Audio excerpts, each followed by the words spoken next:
uma conta ou outra. Bem, de novo, o que está rolando aqui? É uma curva de nível, então é como se fosse uma foto da tua superfície num plano específico. Então, nesse caso aqui, ele está nos dizendo que esse é o desenho para Z-8, aqui é em Z-13, eu acredito que ele esteja falando lá do meio. Z igual a 1 é um pontinho, e Z igual a 0 já é uma curva um pouco menor. Então a gente vai percebendo que ao passo que o Z vai diminuindo, o raio da superfície vai, o raio da curva, né, vai aumentando. Tudo bem? Tudo bem até aí? Sim. Tá. Então agora vamos pensar essa coisa acontecendo em 3 dimensões, né? Aqui o eixo Z, aqui o eixo Y, e aqui está o eixo X. Muito bem. Agora a gente vai tentar, de certa forma, entender o que está acontecendo. Mas como assim uma curva redonda, né? Em cada plano, que doideira é essa? Bem, se tu parar para pensar, isso funcionaria muito bem como um paraboloide, né? O que é um paraboloide? Paraboloide é esse bicho aqui, olha só. Já viu esse carinha aqui que parece uma antena parabólica?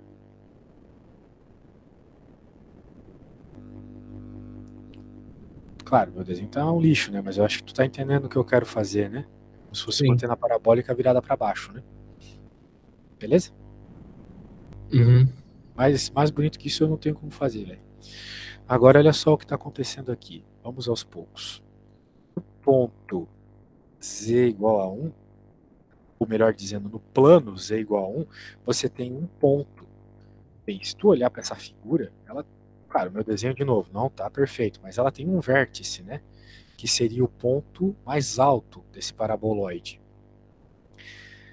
Veja que, como é um paraboloide, então ele de fato vai ter um ponto mais alto, e esse ponto tem que estar em Z Como eu ia igual fazer para saber se é um paraboloide? pelo comportamento que está acontecendo aqui. Cada vez que tu diminui o Z, está aumentando o raio. Da mesma forma que um paraboloide. Cada vez que tu está indo para baixo, o paraboloide está abrindo mais, tá vendo? Aqui ele é um paraboloide curtinho. Aqui ele já é um paraboloide grandão, tá ligado? Então, é por causa disso. Se fosse, por exemplo, uma esfera, teria regiões onde a esfera aumenta, mas tem regiões que ela diminui, né? Pensar assim, uma esfera aqui. Aqui ela é pequena e aqui ela é pequena de novo. Aqui ela já é grande. Só que nesse caso aqui a gente só está vendo a coisa aumentar. Cada Z que diminui, aumenta-se o raio da projeção. Então por isso que é um paraboloide. Ok? Agora imagine esse elipse, ou essa esfera verde que eu acabei de desenhar aqui. Se eu te perguntasse qual é o Z aqui, como ficaria a figura aqui, daria uma circunferência pequena. Aqui no meio já é uma circunferência zona. E aqui de novo pequena. Então por isso que não é uma esfera, ou um elipsoide, por exemplo. Tudo bem? É simplesmente isso, conhecimento do formato da figura. Bem, então tá bom, agora que a gente entendeu isso, pronto, a figura já está feita. Não tem muito mais o que projetar, né? Só vai falar que ali embaixo, né, em -3, por exemplo, é esse pontilhado que eu fiz aqui, e aqui, mesma coisa, em -8. Não sei até que ponto o professor quer que tu faça os esboços, mas é isso, tá bom? Alguma dúvida? Não. Tá bom. Então, esse é o problema B. Eu comecei por esse porque normalmente cai coisas redondas na prova. Então é muito provável que um desse caia. Agora, isso aqui, o que está rolando, né? Em cada plano, tu tem essa linha. O que pode ser isso? Uh, cara, eu não consigo imaginar exatamente o que é isso. Não, eu diria que é vários planos paralelos. Né? Porque no plano Z igual a -2 é uma reta. Isso aqui deve ser uns planos paralelos.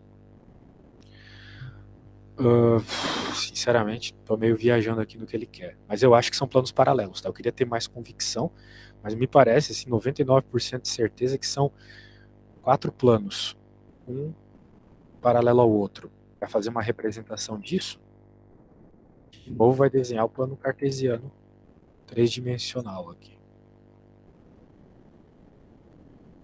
Normalmente a gente coloca o Z aqui em pé, né? Y e X. E daí olha só o que ele está falando aqui, ó. Z igual a menos 2, essa reta em x e y. Tá? Essa reta em x e y, se você notar bem, ela passa em 2 e 4 aqui. A gente pode até fazer isso, por exemplo. Aqui, y é 4, x é 2. Né? Daí você tem aquela retinha. Pera, desculpa, eu me perdi um pouco aqui. Como assim passa em 2 e 4? Olha ali. Aqui 2 e aqui 4, certo?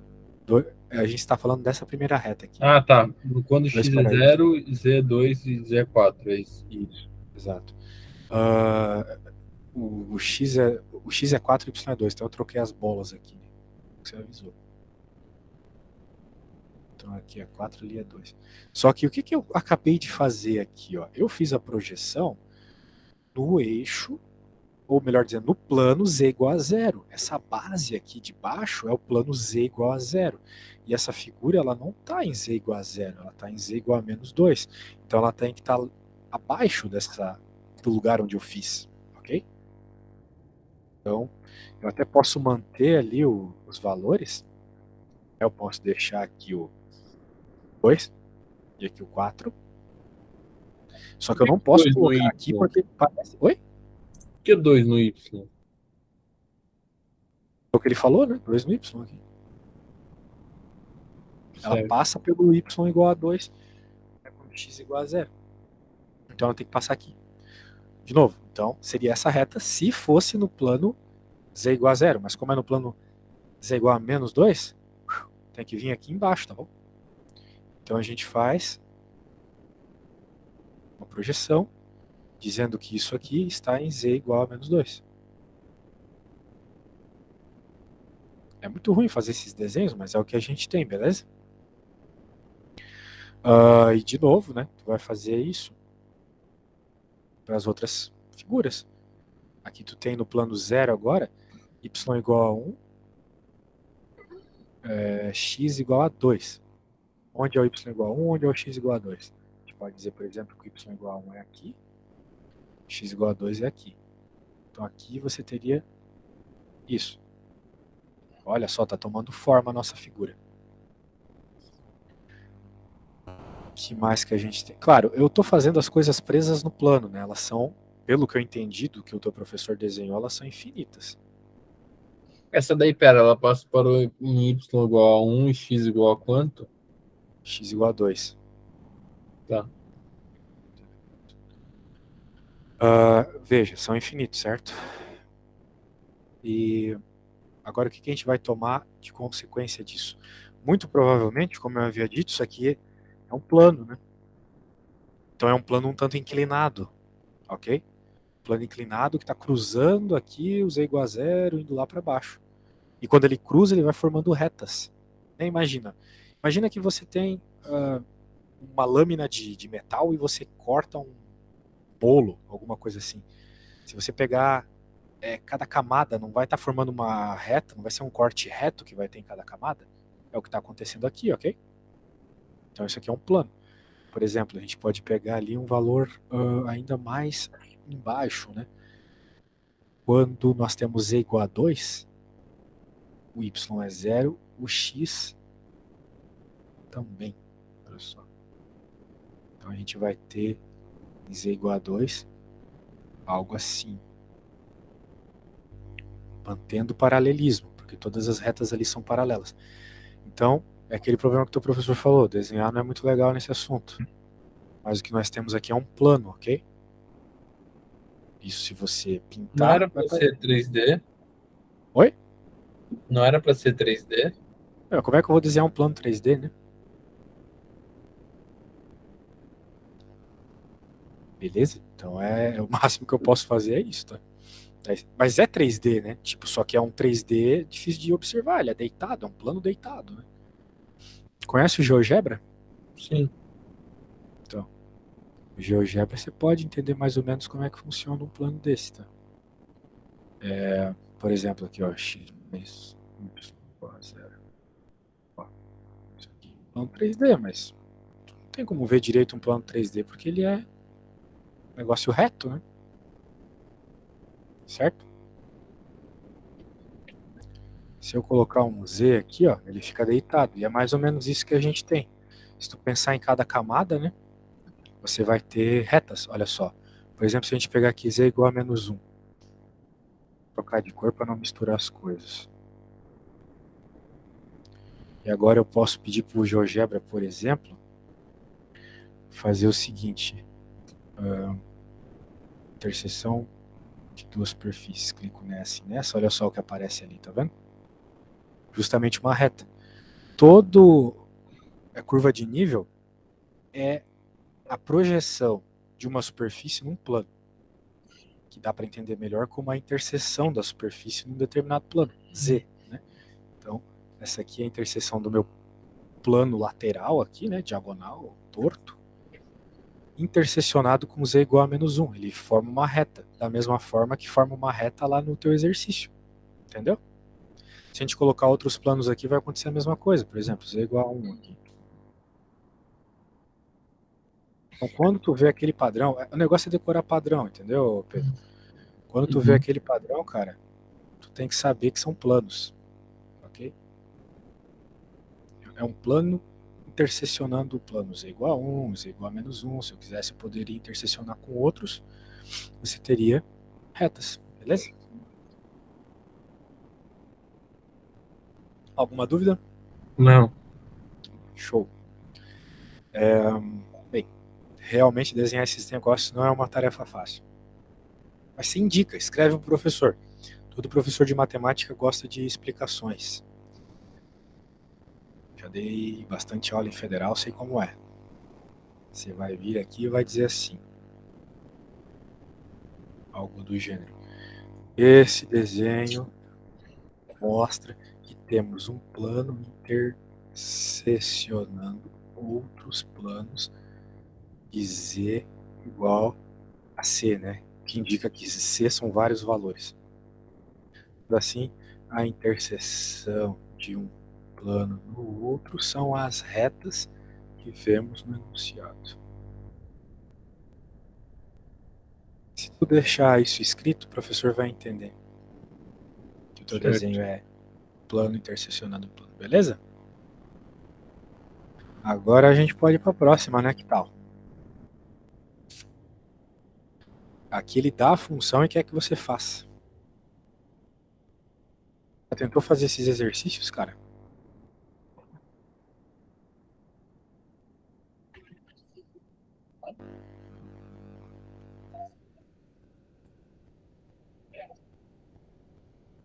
Já tentou fazê-los? Eu fiz o domínio.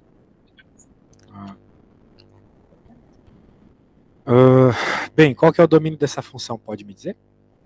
X diferente de zero. X diferente de zero? De fato, né? Porque se tu estiver trabalhando com x igual a zero, você vai ter uma divisão por zero. Então é isso aí. Represente no mesmo plano cartesiano as curvas de nível da função g referente aos níveis Z1, Z2. Isso aí você não fez, então. Não. Você pode jogar no GeoGebra para ter uma ideia. Então vamos lá. Bem, eu vou pegar essa função, colocar no teu WhatsApp. Você medite ela, porque às vezes eu esqueço as coisas. Ai, fechei o GeoGebra, que droga. Foi. Então, se eu me lembro bem, é z igual a x ao quadrado vezes y ao quadrado dividido por 2x, certo?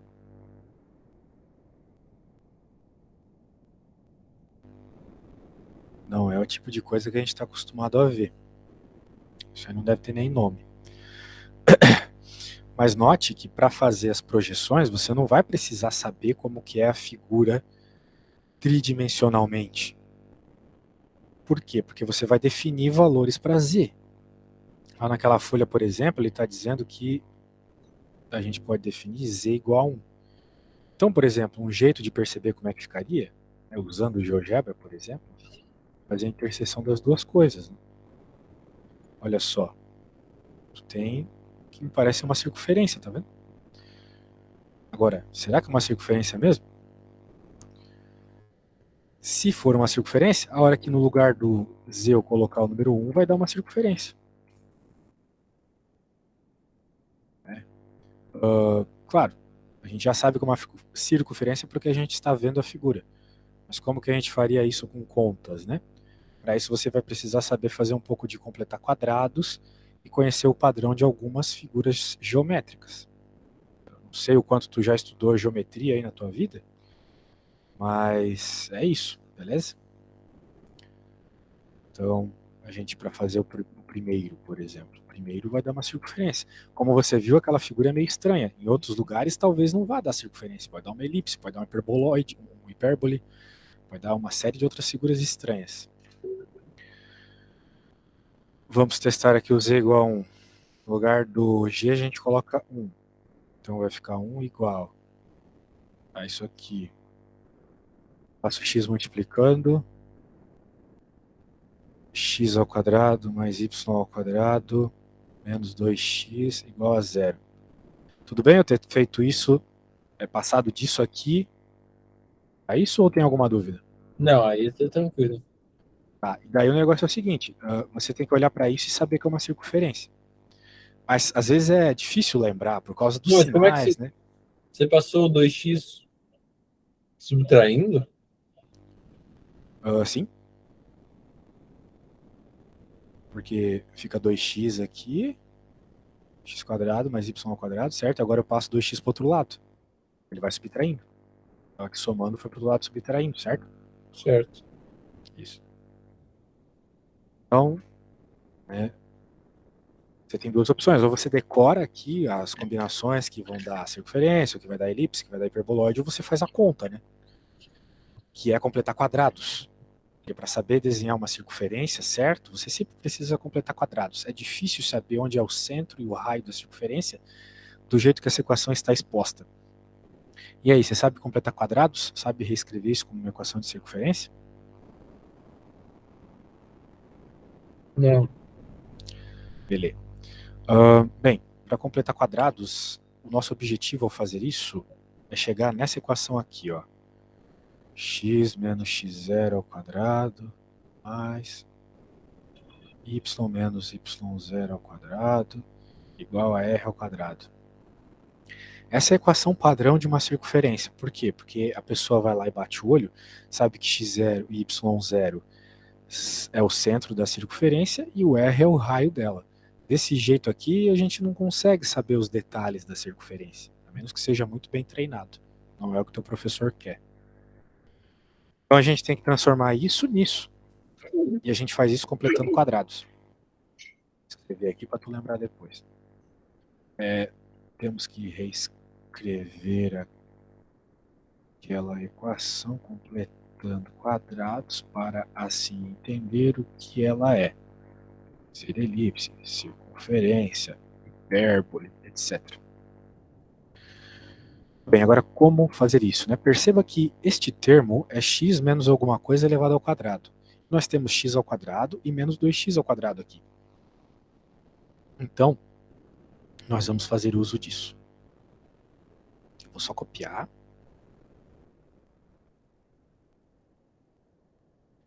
A gente quer escrever isso como alguma coisa neste padrão aqui. Tem que ser nesse padrão aqui. Senão a gente não vai entender quem é o centro da circunferência, o raio, não vai saber se é uma circunferência mesmo. Agora a gente já viu lá no GeoGebra, a gente usou um cheat, né? Na hora da prova não vai ter isso. Mas se tu fizer a completação de quadrados aqui, você sempre vai chegar na resposta. Pera, não tô entendendo. Até que eu tava copiando ali. Não precisa copiar. Lembra que eu vou te mandar tudo depois? Certo. X quadrado é menos 2x igual a x menos x0 ao quadrado. Por quê? Porque eu quero reescrever essa equação nesse formato aqui. Então, onde tem x, eu vou ter que trabalhar dessa forma, entendeu? Deixar eles como x menos alguma coisa ao quadrado. Só que agora eu vou ter que lidar com isso, né? Como é que eu faço isso aqui virar isso, né? Essa é a pergunta. Isso que é completar quadrados.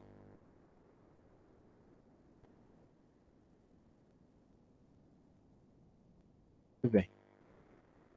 O que acontece? Bem, a gente precisa que apareça x ao quadrado menos 2x ao quadrado quando a gente colocar alguma coisa desse gênero. Vamos abrir isso aqui para ver o que aparece. Esse é o famoso trinômio quadrado perfeito, né? Que é o quadrado do primeiro, menos 2 vezes o primeiro vezes o segundo, mais o quadrado do segundo. Lembra disso? Sim. Beleza. Então, se tu reparar com a função que a gente tem aqui por enquanto, né? X ao quadrado tem. E tem um termo com x sozinho. Vamos dizer assim, com x sem estar ao quadrado, né? Então, para que a gente possa comparar diretamente esse termo aqui com esse, obrigatoriamente o x0 tem que ser igual a 1. Concorda comigo? Sim. O x0 tem que ser 1. Então, a gente compara e conclui. Vamos lá. Para que os dois termos sejam iguais, x0 igual a 1. Beleza. Então, se o x0 igual a 1, o que a gente vai ter? A gente vai ter esse cara aqui com x0 igual a 1.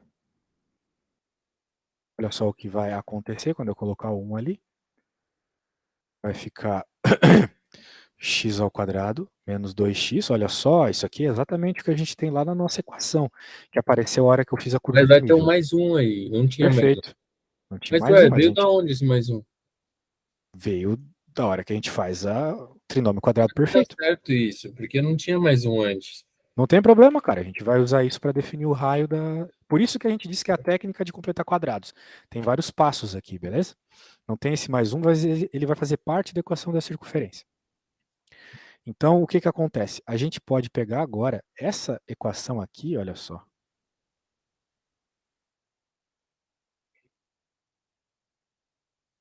Sabendo que esse x² e esse menos 2x eventualmente pode ser substituído por algo desse gênero. Só que como a gente não tem o mais um, como você reparou bem, a gente vai ter que subtrair 1. É isso que a gente vai ter que fazer. Ok? Então, olha só, eu vou pegar isso aqui e vou dizer que isso aqui é igual a isso menos 1. Certo? Porque, afinal de contas, como tu reparou bem, não tem o mais 1. Então, a gente precisa subtraí-lo para que fique igual a essa coisa aqui. Certo? Pera, você vai subtrair ele aonde? Subtrair dessa relação. Essa relação que é igual a isso. Agora, quando eu subtraio, eu desapareço com esse cara. Isso aqui fica igual a isso. Certo?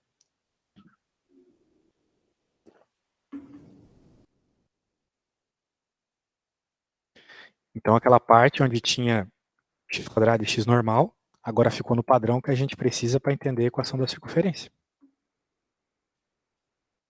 Portanto, olha só o que eu posso fazer. Agora eu posso pegar a equação que me apareceu quando eu fiz a curva de nível, tirar esse cara e esse, colocar isso no lugar. Okay? Afinal de contas, eles são a mesma coisa. Tirei isso, coloquei isso. Beleza?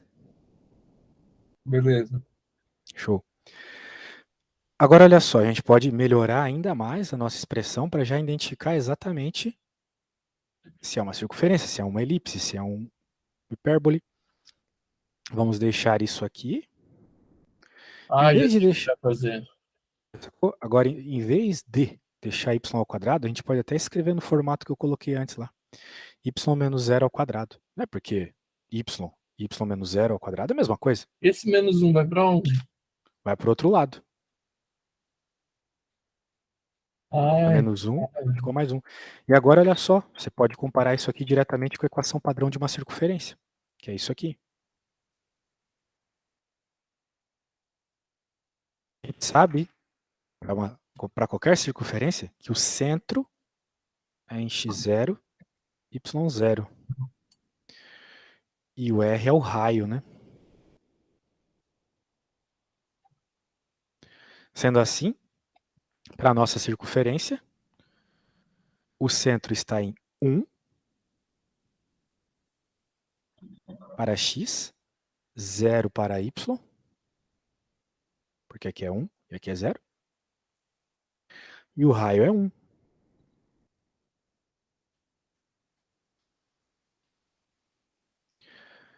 Então, como eu consegui escrever nesse formato, eu posso afirmar que é uma circunferência. Beleza? Com essas características ainda por cima. Dá até para desenhar perfeitamente agora no plano cartesiano.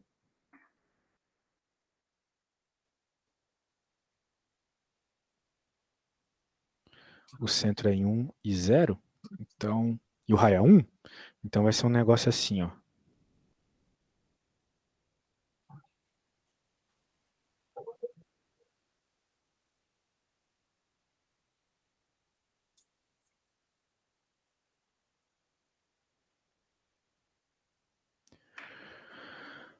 Beleza? Vamos recapitular. A gente tem uma função que a gente já viu, tem um gráfico de uma superfície 3D muito estranha. Não nos interessa. O que nos interessa são as curvas de níveis, ou seja, as projeções em determinados planos para determinados valores de z. Então eu peguei a primeira, substituí 1 aqui. A equação ficou desse jeito. Passei multiplicando e percebi isso. Então eu já percebi algo. Essa projeção vai dar alguma curva. Curva é diferente de equação, ok? Curva é algo que não é uma função. Eu já sei disso porque aqui é impossível isolar o y e isolar o x. Então a gente utiliza as técnicas que conhece para escrever Eu curvas. fiquei tentando isolar o Y, né? Não dá para isolar o y. Esse é o problema. Em curvas você não consegue isolar. Tanto é que a gente define que curvas não são funções, justamente por causa disso. Beleza? Então, com isso em mente, né, a gente vai usar as técnicas que a gente conhece para escrever como uma curva, que é completar quadrados, basicamente. Se tu conseguir completar quadrados e ficar desse jeito, tu pode afirmar que é uma circunferência. Então, completar quadrados é destruir esses carinhas e transformar em algo desse gênero. Veja que eu não vou precisar fazer isso com um y, porque não tem nenhum y sozinho, como tem, por exemplo, esse x sozinho aqui. É só o x que eu vou completar quadrados. O y, vamos dizer assim, já está feito. Então, eu fiz isso. Eu disse que de alguma forma eu vou poder dizer que esse termo vai ser algo ao quadrado dessa forma. Então, por comparação, eu reparo que o x0 tem que ser 1. É por comparação, entendeu? Tu não vai fazer uma conta mirabolante para isso, tu vai comparar. Comparado, já sabemos que o centro está em 1. Então, eu coloco 1 aqui, faço o trinômio quadrado perfeito e percebo que, de fato, esse 1 não fazia parte da conta. Então, para poder substituir, eu tenho que subtrair esse 1. Eu posso pegar tudo isso e jogar na minha equação. Um pouco de rearranjo, eu percebo que isso aqui é justamente a equação de uma circunferência. Essas características. E, se ele quiser, isso aqui é fácil de desenhar. É difícil desenhar a curva 3D, né? Isso é uma merda. Agora, esse negócio aqui, que é uma projeção, ainda mais uma circunferência, tranquilo. Tudo bem? Ou alguma dúvida? Não, tudo bem. Show. Muito bem. Olha só. A menos que eu esteja muito errado, para 2 vai ser o mesmo procedimento. Certo? Vamos só confirmar isso lá no GeoGebra. Vamos jogar z igual a 2, ou melhor dizendo, vamos fazer a projeção daquilo no plano z igual a Só que vai ser 2. a mesma coisa, só que com um raio maior. É verdade. Bem, será? É que a curva é toda estranha, mas acho que tu tá certo. Deixa eu apagar isso aqui. Não, eu já vi, vai ser isso mesmo. Vai ter um raio maior e quando for negativo vai para o outro lado. Vai ser lá embaixo também? Vai ser circunferência? Sim. Que às vezes poderia ser outra coisa. Tipo, se a gente, por exemplo, fizesse a projeção de um plano em Y, desculpa, X, porque o vermelhinho é sempre X no GeoGebra. Você teria uma parábola, por exemplo. E se você fizesse com um plano diagonal, você teria um hiperboloide. Então tem que cuidar que nem sempre são coisas tão simpáticas assim, beleza? Bem, meu velho, quando que é a tua prova mesmo? Só dia 30, né?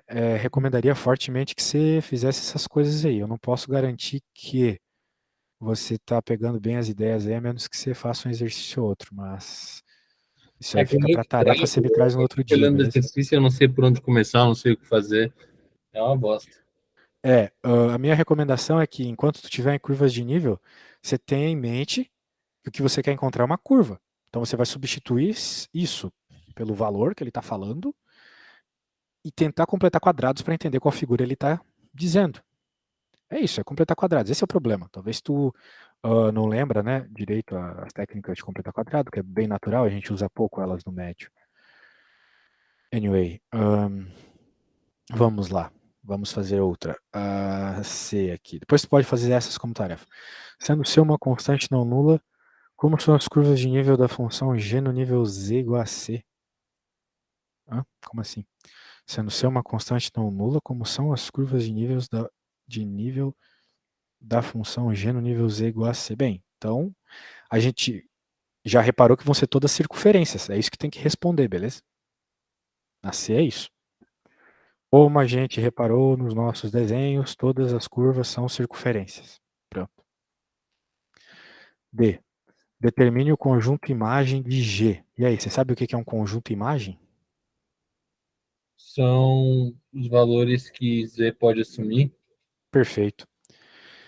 Bem, o gráfico, né, aquele gráfico muito louco que a gente viu, nos mostrou que os valores de Z que ele podem assumir são infinitos.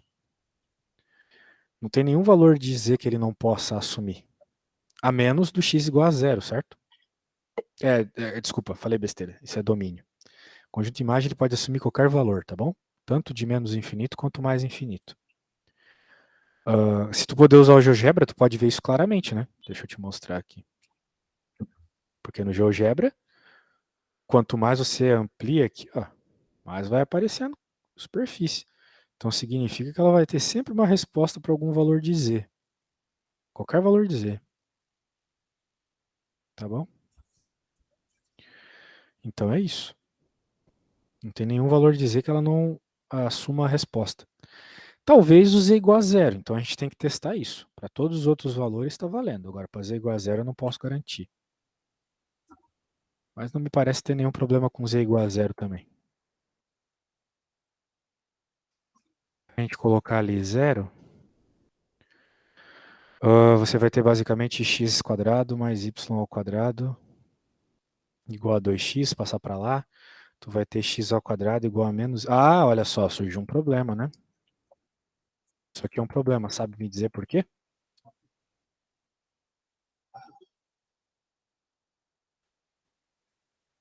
Dá uma refletida aí do porquê que isso aqui não pode acontecer. Mas como é que você chegou nisso?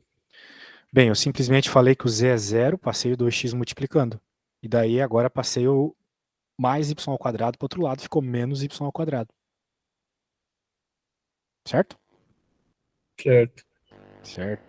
Então eu cheguei nessa expressão. Isso ocorre quando z é igual a zero.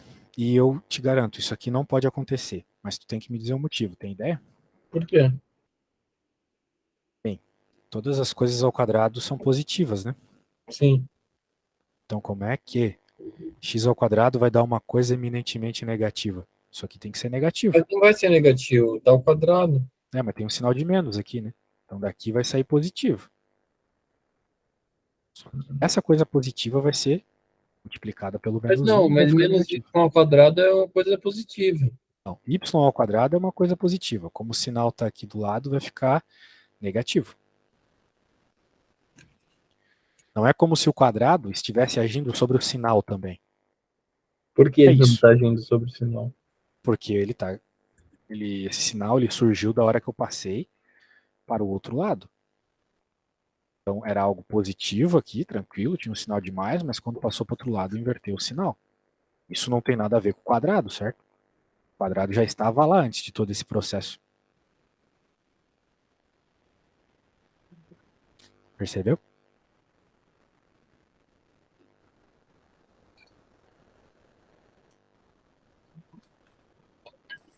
Bem, então o motivo é esse, tá? O motivo do quê? O motivo do domínio ser todos os reais menos da imagem, ser todos os reais menos o zero. Mas como é que eu ia adivinhar isso? Não é adivinhar, é fazer a conta e observar, né? A gente sempre tem que observar valores negativos, positivos e o zero para tentar determinar o comportamento da imagem da nossa função. Você verificou que para os valores positivos era circunferência, para os negativos também, e esse padrão continuaria para mais infinito e para menos infinito, mas você ainda tem que avaliar o zero. O zero é uma região problemática, sempre. Avaliando o zero, eu percebi que isso é uma impossibilidade, isso é um absurdo. Não tem como isso ser verdade. Não tem como x ao quadrado, que é algo que só vai sair respostas positivas, dar algo negativo. Então, a gente afirma que todos os reais menos o zero. Ok?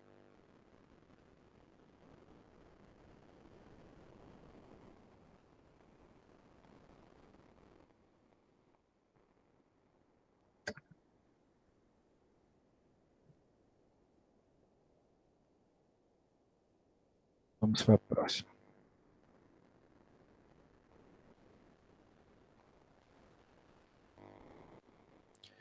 Essa 6 aqui continua sendo curvas de nível. Ela é bem longa. Eu vou abrir aqui.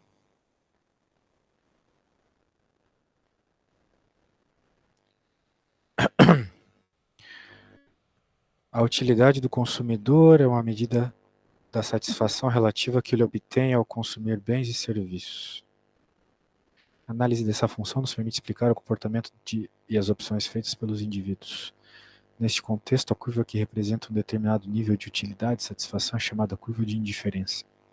Ou seja, para qualquer consumo representado nessa curva, a utilidade é a mesma. Cada conceito, né?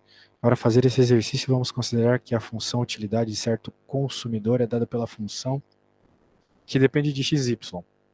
Então, z igual a xy. Isso aqui é o padrão de um hiperboloide. Claro, você não precisa saber essas coisas de cor, né? Isso aí é porque eu já estou acostumado, né? Mas provavelmente você não vai precisar trabalhar nunca com a superfície, só com as projeções, que é uma maravilha. Em que x é a quantidade mensal em quilogramas consumida de carne bovina, y, carne de frango. Explique brevemente a relação entre o conceito de curva de nível que estudamos em cálculo 2 e a curva de indiferença na função utilidade.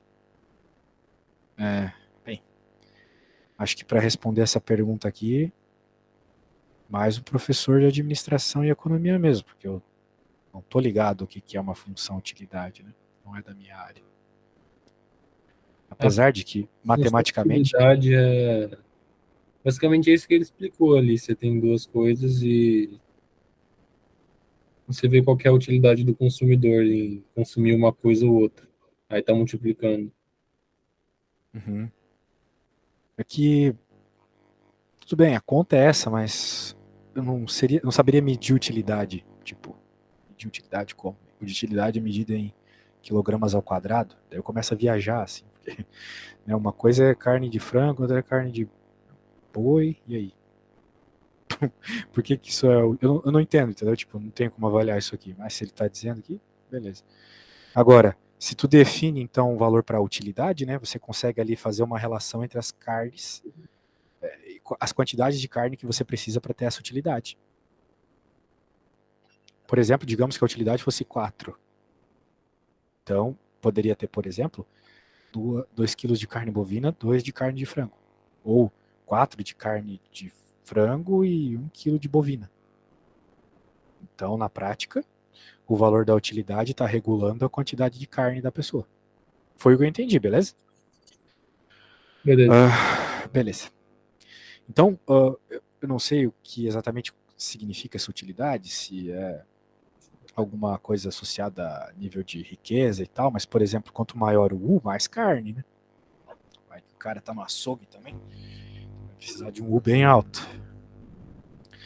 E quanto mais alto o U, né, diferente, eu acredito que mais alta vai ser a função, a projeção aqui. Né? Muito bem.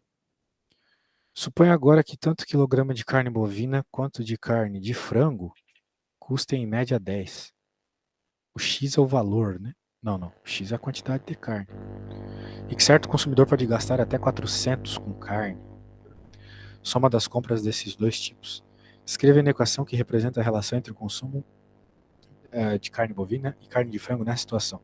Chegou a tentar? Conseguiu começar? Algo do gênero? Não, não entendi muito bem. Bem, pelo que eu entendi aqui, nós temos um limite do valor que pode ser gasto, né? Isso vai limitar o nosso problema numa caixa. Você já vai entender o que eu quero dizer com isso. Deixa eu fazer um desenho breve, bem breve disso aqui.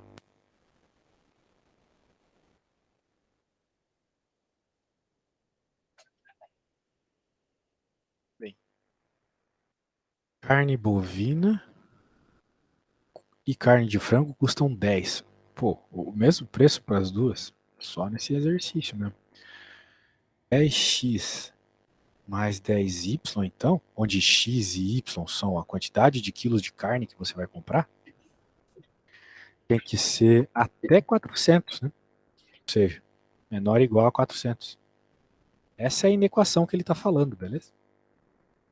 Escreva a inequação que representa a relação entre o consumo de carne bovina e o de carne de frango nessa situação, tá aí. Agora, se você quer, tipo, deixar a carne de frango em função da carne bovina, ou a carne bovina em função da carne de frango, você tem que isolar uma das letras. Podemos isolar, por exemplo, o y, que é o que a gente está mais acostumado. Se tu isolar o y, rapidamente você percebe 40 menos x. Certo? Ou alguma dúvida? Não. Então, é isso, né? O y está associado com o x diretamente dessa forma. Agora, talvez a gente vá ter que utilizar isso na equação da utilidade. Essa é a B. C. A figura abaixo, vamos lá pegar ela depois, exibe algumas curvas de nível da função utilidade. Na mesma figura, identifique o nível a que se refere cada curva e represente a região com a possibilidade de consumo de carne e frango. Pois, o outro professor do Ita aí vacilou demais, né? Não tem nada a ver esses exercícios aqui, o que ele passou. Aquela ficha lá é coisa de engenharia. Aqui já uns problemas muito mais aplicados, né? Para o que tu realmente precisa. Você sempre tem que estudar baseado nas fichas que o professor te passa na faculdade, porque normalmente eles cobram igual na prova, principalmente no INSPER. Já vi muita prova igual à lista de exercício, muita. Bem, vamos dar uma olhada no gráfico. Ó.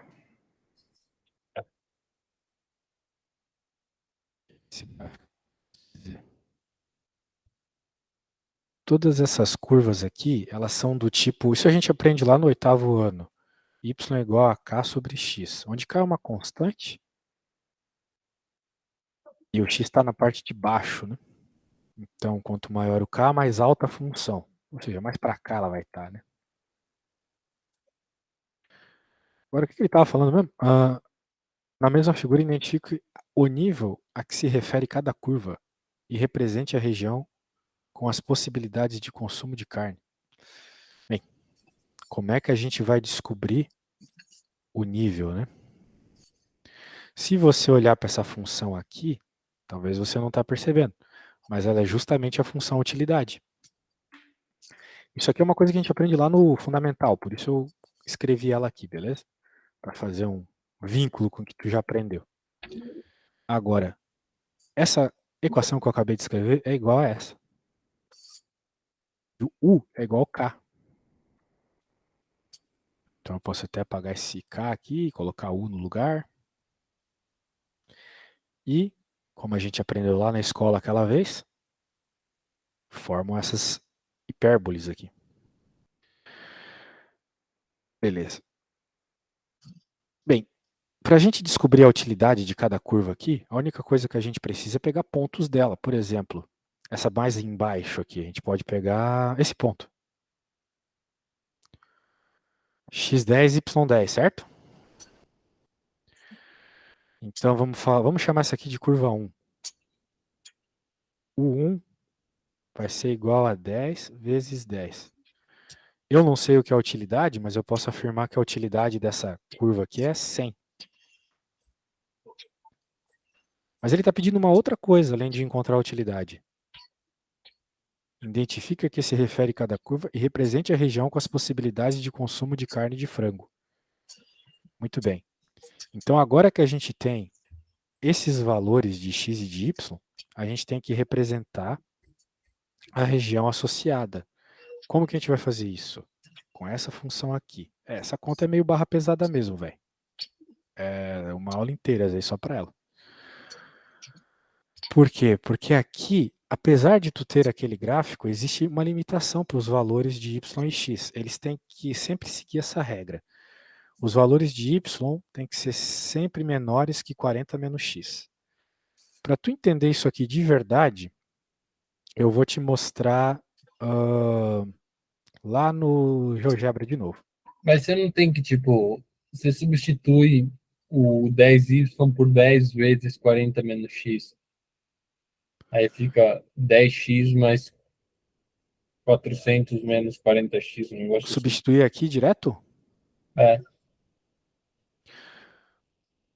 Bem, mas o que tu vai encontrar com isso, né? Essa é a pergunta. Isso não traz muita informação, porque esse resultado é, vamos dizer assim, no R3, e esse desenho tá no R2. Então, fazer isso, tipo, eu acredito que não vai te trazer nenhuma informação direta. O que vai acontecer aqui, cara, vai ser uma coisa mais ou menos assim, eu vou te dar um spoiler. É 40, né? 40 menos x. Vai acontecer o seguinte, deixa eu dar uma reduzida. 40 é o coeficiente linear, daí para zerar aqui tem que ser no 40 também.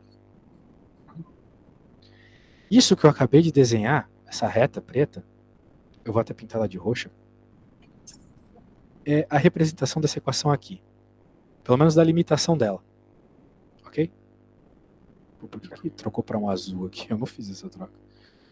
Foi daltônico, não sei. Beleza, ó. Essa reta roxa é a representação dessa equação. O que eu quero dizer com isso? É o seguinte.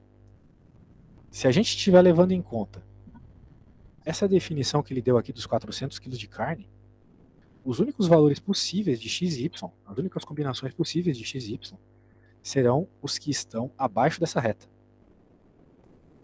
Okay? Todos os valores aqui embaixo são valores possíveis. Apesar desses gráficos aqui, eles são soluções matemáticas só.